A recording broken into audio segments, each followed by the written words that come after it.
Niisiis oleme tulnud Keila kirikuaeda, Keila surnuaeda ja seisame siis tee ääres, või tee peal, mis viib sisse otse Keila kirikusse. Nagu näete, uksed on lahti, toimumas on talitus. Ja nüüd, kui me nüüd kaameraga näitame Keila kiriku torni, siis selline tema välja näeb. Keila kiriku torn on olnud mitu korda kannatanud.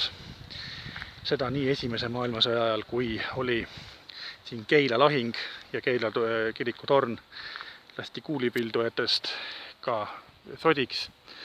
Sai mitu korda pihta ja samas oli ka see, et Keila kiriku torn oli siis ka seal oli kuulipilduja omal ajal.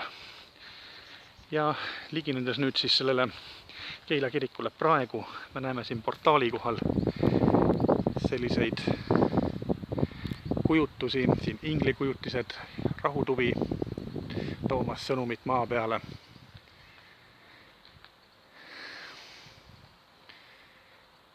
Ja vaatame, Keila kirik on kultuurimälestis, siis on ta ajast 14 kuni 15 sajand.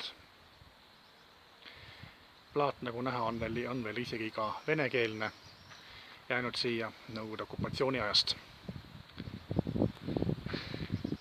Ja vaatame ka Keila kiriku sissepoole.